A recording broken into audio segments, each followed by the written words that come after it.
Boa tarde, queridos ouvintes da Rádio Três Rios, a rádio da família, 1150 kHz, servindo a comunidade triense há mais de 70 anos. Agradeço ao Boy e ao Márcio toda a atenção e auxílio na divulgação da doutrina dos Espíritos, baseada nas mensagens e exemplos deixados pelo nosso Mestre, Irmão Jesus, para que trilhássemos o caminho do bem. Boa tarde aos nossos amigos e irmãos da Seja, companheiros de jornada na experiência terrena. A todos uma tarde maravilhosa. Hoje, como em todos os sábados que me são dados a estar aqui, eu tenho a honra de usar um livro chamado Vida Plena, psicografado por Divaldo Franco e pelo espírito da nossa benfeitora Joana de Ângeles. Joana de Ângeles é a patrona da nossa instituição espírita, que é a Sociedade Espírita Joana de Ângeles. Para aqueles que não nos conhecem, nosso endereço é Travessa Paulino Alves Tavares, número 6, próximo aos prédios do Vila Nova, Vila Isabel. Venham conhecer o nosso trabalho e aguardamos vocês para uma visita. O nosso estudo de hoje se refere ao capítulo 22. Lembrando que nós temos acompanhado este livro já há algum tempo. Este livro tem 30 mensagens de Joana de Ângeles, psicografada por Divaldo Franco.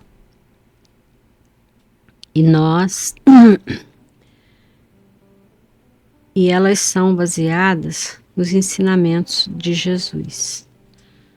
O meu nome é Nádia e aqui estou, mais um sábado, para aprendermos juntos com essa doutrina e com a nossa benfeitora Joana de Ângeles. Ela começa, o capítulo é o capítulo 22 e o título é Ser Leal. E ela começa falando sobre a parábola do bom samaritano, que todos conhecem da Bíblia, que é uma parábola narrada por Jesus quando ele foi, como sempre, abordado pelos fariseus e outros que queriam encurralá-lo para que ele caísse em contradição. E Jesus usou a parábola do bom samaritano, que, como sempre, quando alguém lhe fazia uma pergunta, ele respondia fazendo uma outra pergunta e contando uma parábola. Só para nos lembrarmos que os fariseus e os judeus de Jerusalém, eles eram inimigos desde há muito. Se detestavam, já nem lembravam mais os motivos pelos quais os filhos da Samaria, a antiga Sebaste, chegaram ao cúmulo de ser perseguidos. E eles eram, segundo a Joana aqui, eles eram considerados impuros por razão de origem bélica. No passado, quando da invasão da Palestina pelos assírios, que nas suas terras assentaram os seus exércitos e escravizando parte do seu povo, matando idosos e crianças, poluindo a honra das mulheres. E Jesus, como sempre, como pacificador, que ele sempre foi essa mensagem que ele nos trouxe, a mensagem dos pacificadores. Ele engrandeceu os pacificadores no seu Sermão do Monte. Diz que eles são bem-aventurados. E a tarefa dele sempre foi de unir e não desunir. Quando o fariseu perguntou a ele para chocá-lo, ele usa essa parábola, que ele pergunta sobre quem era o próximo. E ele usa essa parábola muito conhecida. Só para lembrar aqui, o fariseu é relativo a um membro do grupo religioso judaico surgido no século II a.C., que vivia na estrita observância das escrituras religiosas e da tradição oral. O grupo foi acusado de formalista e hipócrita pelos evangelhos, porque eles se atinham mais aos cultos exteriores do que realmente a palavra. Muitos tinham seus corações endurecidos, mas continuavam citando as escrituras sem realmente tê-las onde nós devemos ter as palavras de Cristo, que é dentro do nosso coração. É onde ela deve estar escrita. Então, aqui ela continua. É muito fácil amar aqueles que se correspondem, que se encontram aplaudidos e invejados, que se comprazem em receber homenagens e bajulações. Quem realmente é adepto dos cultos exteriores, porque quando nós falamos, né, muitas das vezes o que a nossa boca fala não é o que o nosso coração diz. E nós conhecemos muitas pessoas, muitos irmãos que ainda não se tocaram para isso. Que o que tem que sair da nossa boca tem que estar no nosso coração. E não apenas palavras que são jogadas ao vento, sem a profundidade necessária com que ela deve ser dita. Então, no entanto, quando a dor, continua ela, quando a dor se instala em alguém, ou este pertence à classe dos excluídos, e quantos são excluídos?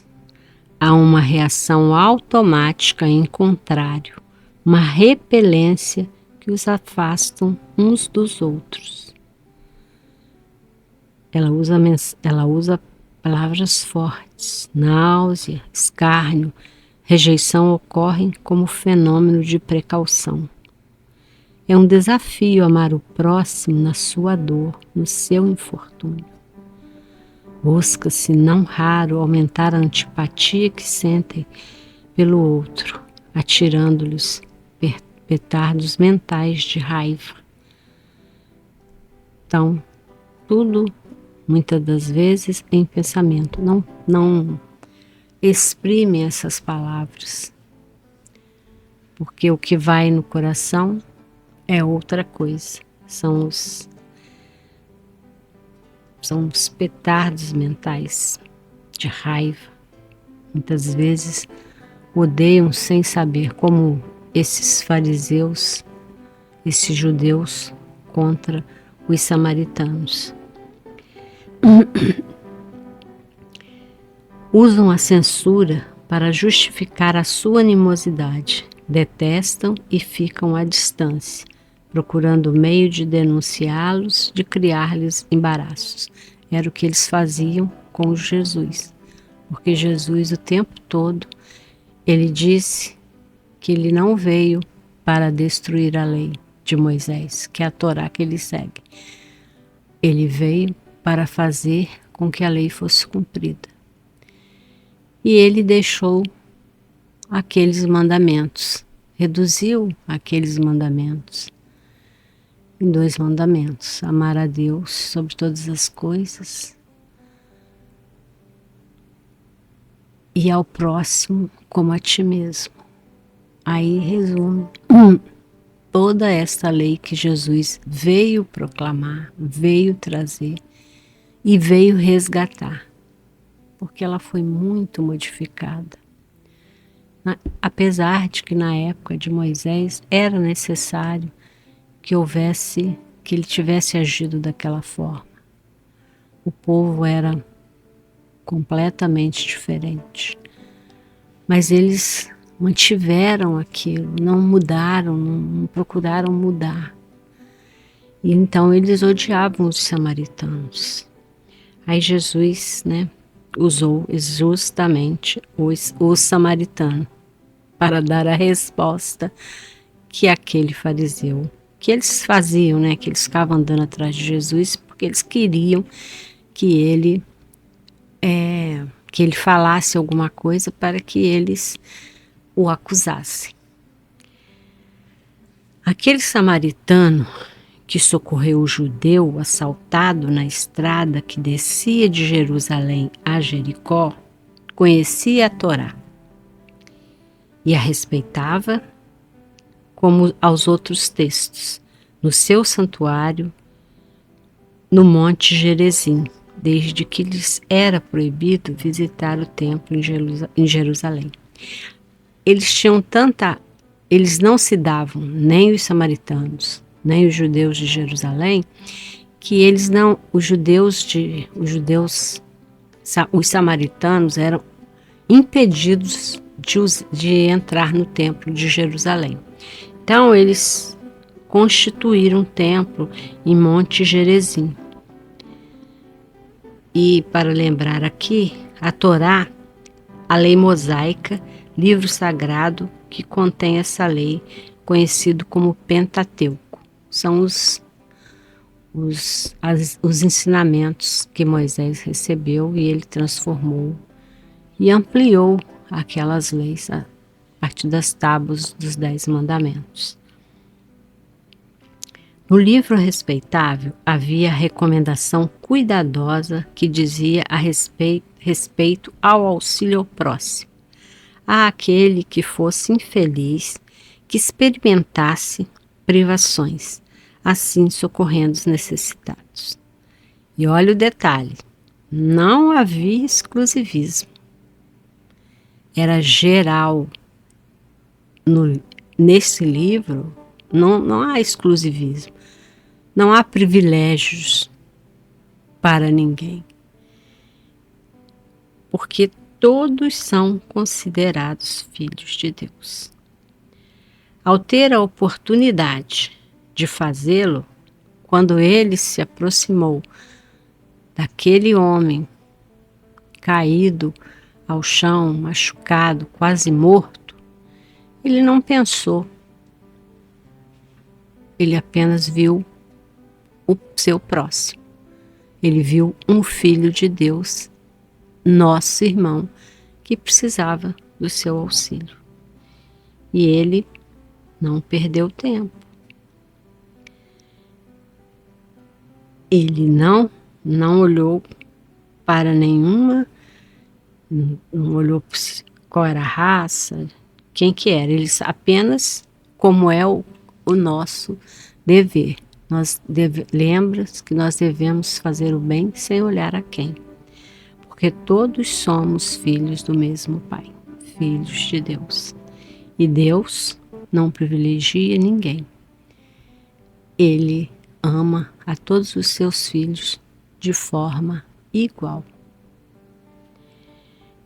E quantas vezes nós temos a oportunidade dada por Ele de resgatarmos as nossas dívidas com as leis divinas. São muitas. Quantas reencarnações, quantas vezes viemos aqui com o intuito de aprender e de resgatar nossas dívidas anteriores ou dívidas que adquirimos durante a nossa encarnação, que quando nos aprofundamos na doutrina, nós entendemos que podemos começar a fazer o resgate, podemos começar a mudar de atitude diante daquilo que a gente sabe que é uma falta contra a lei divina. A lei divina é uma lei natural. Eu não posso matar uma pessoa,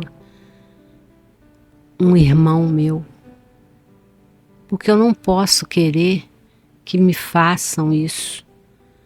Eu não posso desejar que façam ao outro o que eu não gostaria que fizessem a mim. Foi isso que Jesus, o tempo todo, Ele nos disse. E até hoje, nós ainda duvidamos e ainda praticamos, devido às nossas imperfeições, ainda somos teimosos e não aceitamos muitas das leis divinas. Achamos que não está certa. Na verdade, as leis divinas é que regem a nossa vida. E se nós a contrariarmos, teremos que fazer esse trabalho de resgate. E é como a gente resgata, mudando de atitude, renovando-se, refletindo sobre os nossos atos todos os dias, para ver onde estamos errando, onde estamos descumprindo as leis de Deus. Ela continua. Ele viu apenas alguém necessitado ao abandono em terra estranha, que poderia morrer na situação que se encontrava. Não teve dúvida. Ao vê-lo tombado e sangrando, correu em seu auxílio. Era leal à sua crença, agia fielmente ao seu comportamento. Fez-se-lhe o seu próximo e o ajudou. Então, esta é a introdução do capítulo. Ela vem nos falar, nos dar essa lição usando a parábola do bom samaritano, para lembrarmos que estamos aqui sujeitos às leis divinas e que o nosso próximo, nós não temos que olhar sua cor, sua raça, seu credo, porque sua ideologia, ele é apenas o nosso, se ele estiver em perigo e se nós pudermos ajudar, é o que nós devemos fazer. Ajudar, sem perguntar, sem criticar, sem julgamentos. Apenas ajudar, como fez o bom samaritano. Continuando aqui, ela nos dá conselhos.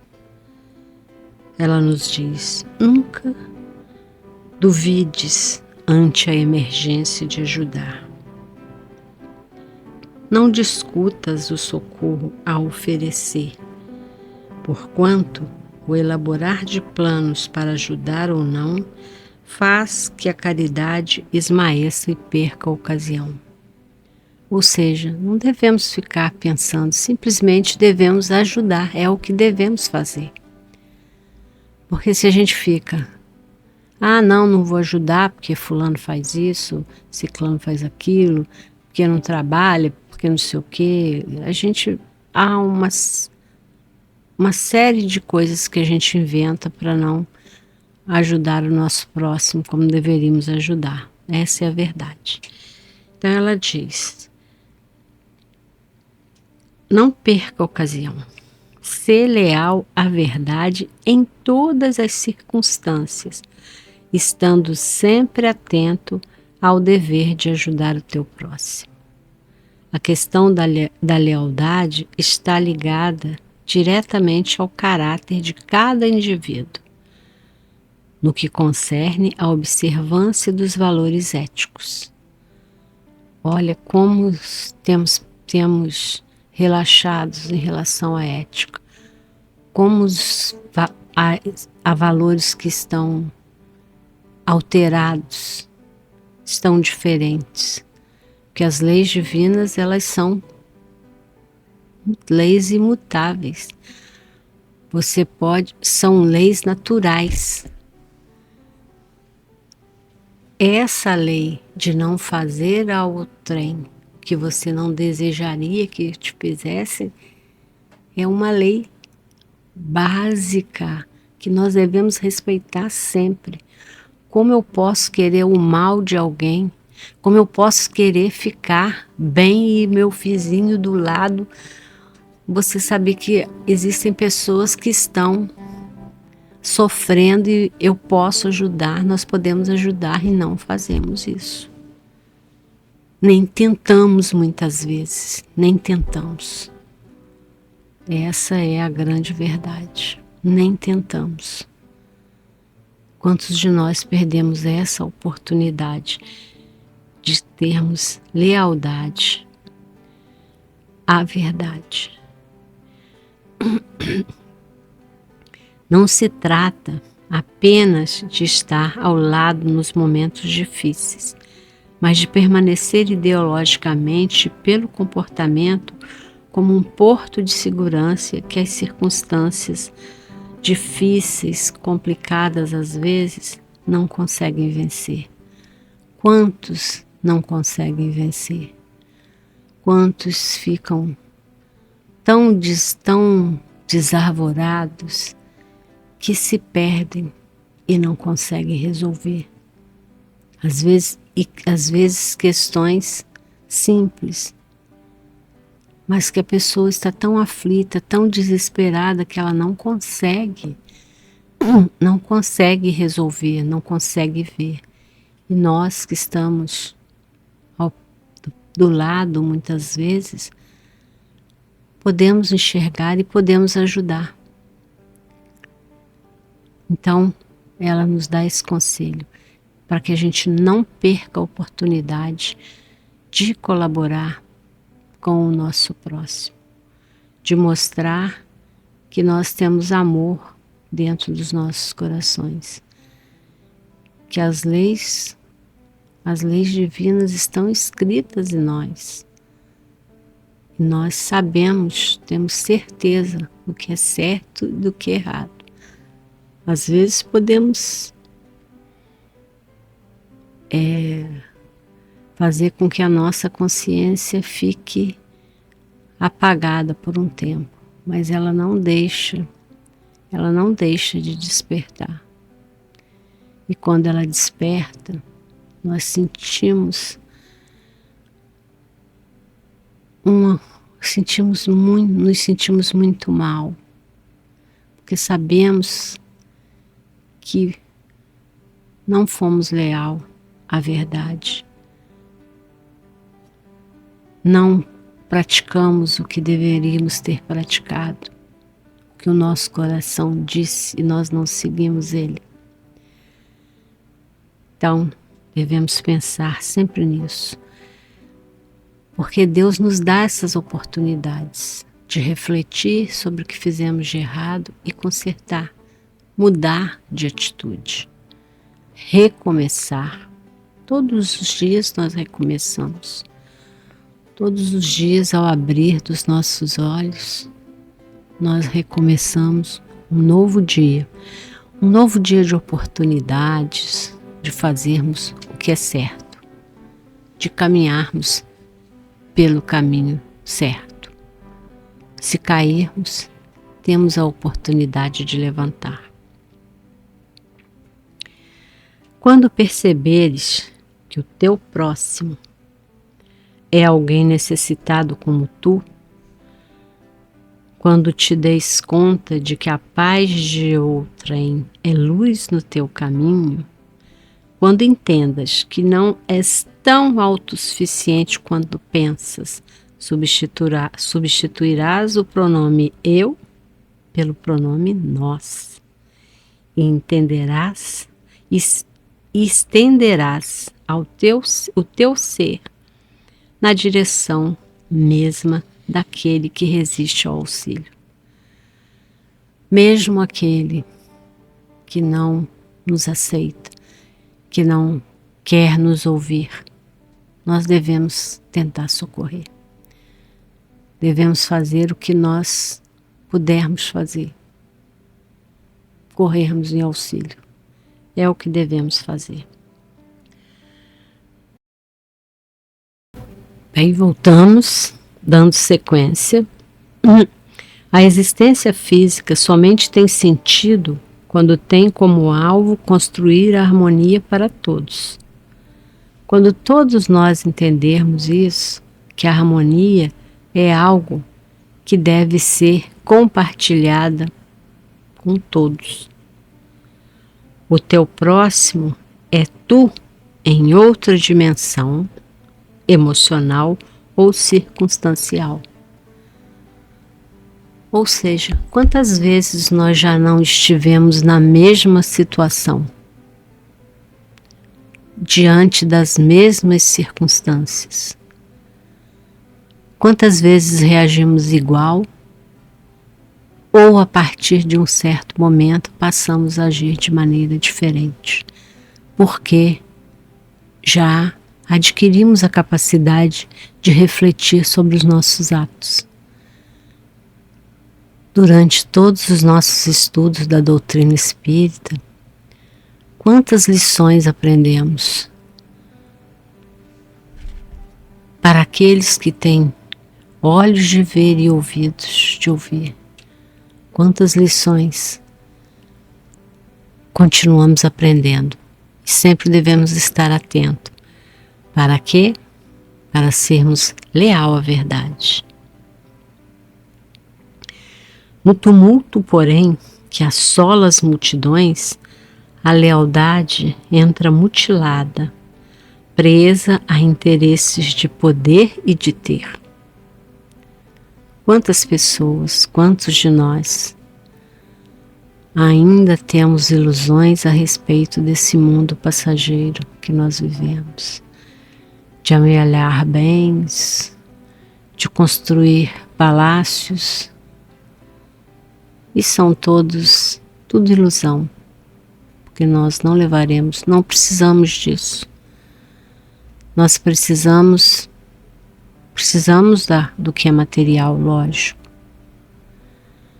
porque nós somos matéria, mas não devemos nos apegar demasiadamente aos nossos bens terrenos, porque eles não vão conosco para o outro lado, para a parte espiritual. O que nós levaremos daqui são apenas os bons sentimentos, as boas atitudes, os frutos que nós colheremos, que nós colhemos aqui,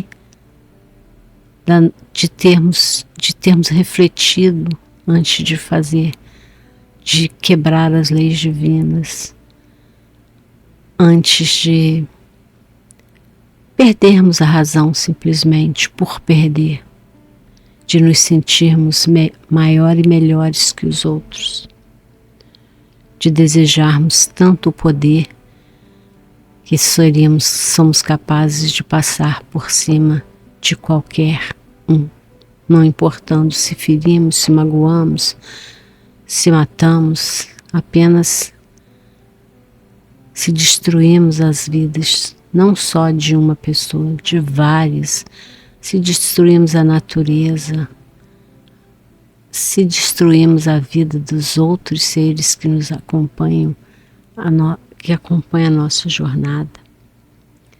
Tudo em função apenas do ter e do poder, e não do ser. Nós temos que pensar em ser e não em ter e poder. Tudo isso é passageiro. Nós sabemos disso. A vida aqui é um ciclo. Ela é cíclica. Somente o nosso espírito é imortal. Há uma lealdade sutil que praticamente não se percebe, exceto nos apaixonados e fanáticos religiosos.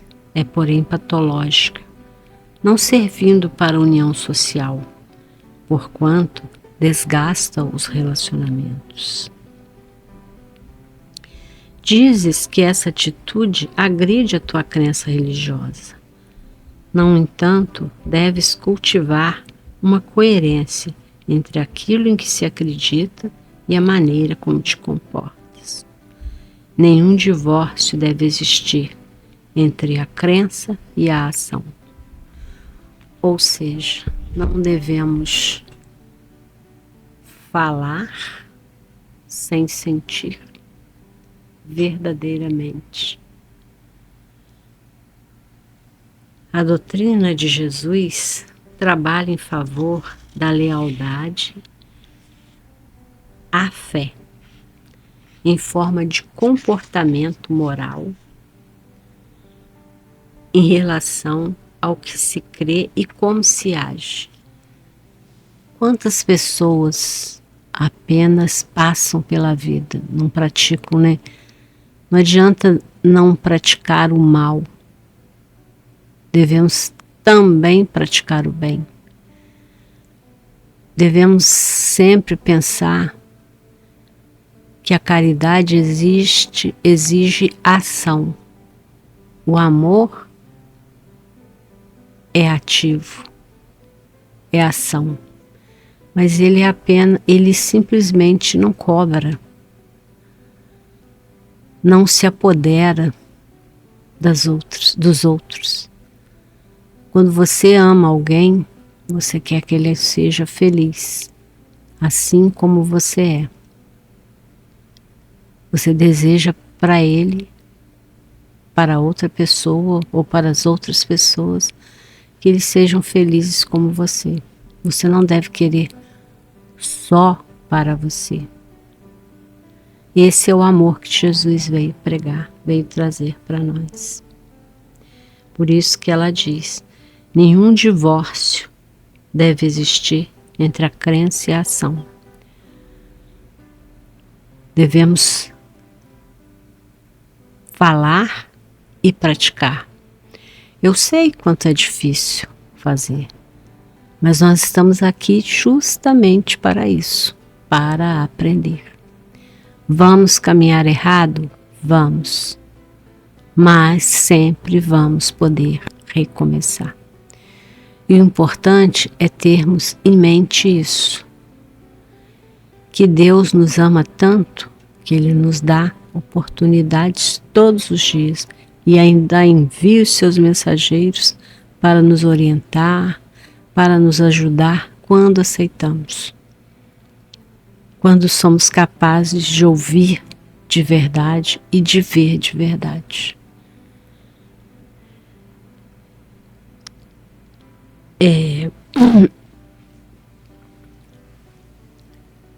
Ela continua dizendo que essa atitude é destituída de sentimentos de posse, que é o amor, de domínio sobre o outro, sem os desvios do ciúme, cuja morbidez atinge estados de alucinação. É suave, eterna, envolvente, comunicativa, enriquecido o ser ou ideal que se ama em doce harmonia, que dispensa expressões bajulatórias e sabe traduzir apoio ou reprimenda que corrige. Não é conivente com o erro, nem se permite a perda da confiança, mesmo nos momentos mais difíceis. Trata-se da lealdade que silencia quando deve e emite opiniões de ajuda quando convidada a expressar-se. A árvore produz conforme sua natureza, sua constituição. Portanto, é conhecida pelos seus frutos.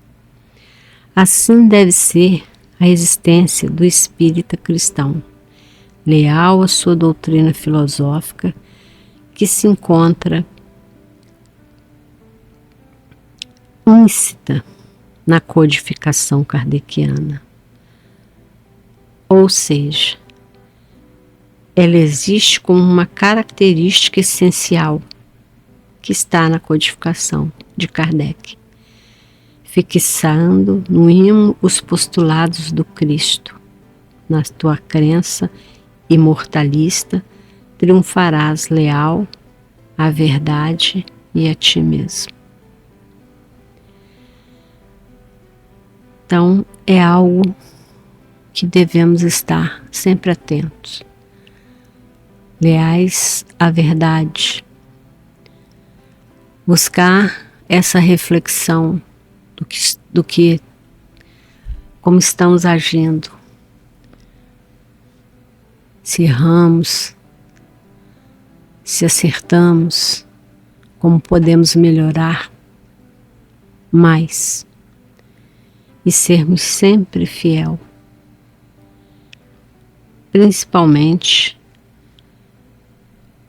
nós espíritas cristãos, leal à doutrina filosófica que está na codificação kardeciana. Bem, eu agora vou falar um pouquinho sobre a nossa casa espírita, para depois eu fechar o capítulo. Bem, nós devemos, já falei nosso endereço, estamos situados na Vila Isabel, próximo aos prédios ali do Vila Nova, na Travessa Paulino Alves Tavares, número 6. As nossas reuniões públicas acontecem segundas e quintas. Na quarta-feira temos o estudo do Evangelho, o sistematizado, que é um trabalho que estuda a doutrina espírita desde o princípio da doutrina espírita até os dias atuais. Nós temos também a evangelização, que acontece no domingo, todos os domingos. Agora, no momento, as crianças estão de férias, retornarão em fevereiro. E nós trabalhamos com as crianças e trabalhamos com as mães também. E servimos almoço para essas mães e essas crianças. Quem quiser nos visitar para assistir à evangelização, quiser nos ajudar também, será bem-vindo. Começa às 9h30. Todos os domingos estaremos lá. Se quiser nos visitar para assistir os nossos trabalhos, ajudar, servir um suco para uma criança, levar uma criança no banheiro, assistir a palestra que é feita para as mães. Todos os domingos a partir de fevereiro, estaremos presentes, oferecendo o almoço para as mães. Trabalhamos também com a cesta básica que doamos todo mês para as mães carentes, as nossas assistidas. E aceitamos doações de material não perecível para que a gente possa colocar nas cestas das mães. Também fazemos um atendimento fraterno. Esse atendimento é só marcar na nossa página do Facebook ou pelo WhatsApp. Ele é feito na segunda e na quinta-feira. É aquela conversa que você às vezes desejaria ter, mas que não consegue falar com alguém da sua família ou com algum amigo. Pode estar lá, que estaremos para ouvi-lo e ajudá-lo dentro das possibilidades. Também trabalhamos com enxoval de bebê. Recebemos doações o ano inteiro de roupinhas de bebês. Pode ser até usada em bom estado, porque criança perde a roupa muito rapidamente. E nós também trabalhamos com um bazar. A gente faz um bazar a cada 2 meses de roupas usadas, que reverte para a nossa casa, para manter a casa, com todas as coisas que são necessárias. Comprar material para as crianças, para as atividades da escolinha, manter água, luz, internet, coisas que uma casa espírita precisa. Então nós trabalhamos desse jeito. Então nós aceitamos doações de roupas em bom estado, calçado. E se você não tiver condição de entregar na casa espírita, pode postar no Facebook, na nossa página, que alguém entrará em contato para buscar esse material, se você não tiver condição de levá-lo até nós. E nós, no dia 29 de abril, a gente faz um chá de bebê da mãe Ritinha. E esse chá reverte para os nossos enxovaizinhos. A gente trabalha com enxoval, o primeiro enxoval das mães carentes. Elas vão e fazem um cadastro e recebem um enxovalzinho. Então nós trabalhamos bastante. Gostaríamos de convidá-los para que vocês fossem nos visitar, conhecer o nosso trabalho. Nós ficaremos muito felizes em recebê-los. Agora eu vou dar sequência no nosso livro para finalizar. Ela diz aqui, para fechar o capítulo: como pôde Jerusalém transformar-se no inferno de crueldade, de ódio e de aberrações após o domingo, quando recebeu Jesus com ramos e cantos, ao entrar pelas suas portas com os seus? Como foi possível ninguém se erguer a seu favor, considerando-se o número imenso de beneficiários dos seus atos públicos? Ele jamais ocultou a sua missão e declarou-a inúmeras vezes diante de todos que se lhe acercaram.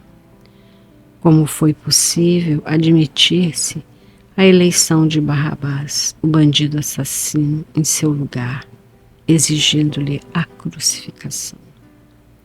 Naquela noite terrível, entre expectativas e sofrimentos inenarráveis, à luz dos archotes e atropelo de soldados inclementes, quando ele perguntou, embora já o soubesse: a quem procurais? a Jesus de Nazaré, responderam furiosos, sem qualquer retoque ou disfarce. Todos ouviram a resposta clara e firme: sou eu. Então, é algo que a gente não consegue entender. Como após a luz ter nos visitado,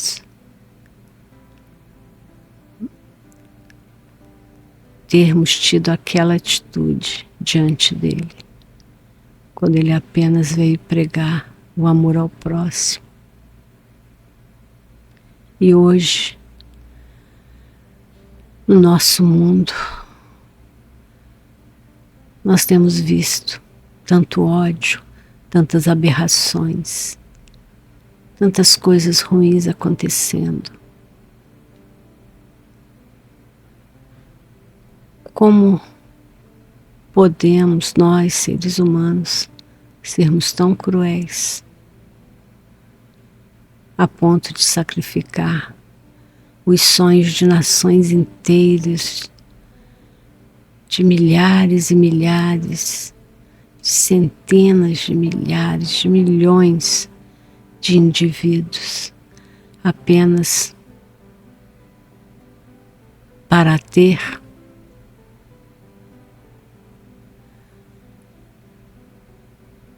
porque tudo aqui vai passar. E quando aquele reino que Jesus nos prometeu, que é o mundo de regeneração, essa transição planetária, que nós já estamos inseridos nela, nesse dia, nós, como ele disse, ele vai preparar um lugar para que nós o acompanhemos. Ele estará lá, nos esperando. Porque nós teremos vencido a nós mesmos, nosso grande inimigo. Olharemos o outro como nós mesmos, como a nós mesmos. Entenderemos o quanto é profunda aquelas palavras. Amar a Deus sobre todas as coisas e ao próximo como a ti mesmo. Devemos sempre nos lembrar disso e continuarmos a nossa caminhada pelo nosso mundo.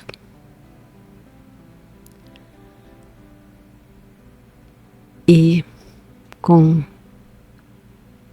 me despeço de vocês, desejando-lhes um resto de tarde abençoado, uma noite que já vai chegando, abençoada, um final de semana muito feliz, uma semana também tranquila, cheia de paz, cheia de esperança e de fé nesse futuro que nos aguarda, que pode parecer incerto, mas sabemos que Deus não nos desampara em momento nenhum. Então, diante das maiores aflições, deveremos ter em mente que Deus, Jesus, está sempre conosco. Ele reservou lá os nossos lugares, como ele disse, nesse reino onde existirá o mal ainda, mas ele será tão insignificante que nós nem nos aperceberemos dele. Enquanto estamos caminhando, lembremos sempre de pedir perdão aos nossos inimigos, de estarmos com eles e nos desculparmos e pedirmos perdão. Mesmo que ele não aceite, a nossa parte está sendo feita. E tem que ser de coração. Tem que ser, porque o bem ele tem que estar em nós, porque nós queremos fazer o bem, não porque é corretamente, porque não é corretamente político, mas é porque nós queremos fazer esse bem a todos, a considerarmos a todos como irmãos, lembrarmos sempre do nós e não do eu. E que possamos seguir em paz essa nossa jornada. Um abraço a todos, até um próximo sábado, para darmos sequência ao nosso livro. Agora já é boa noite.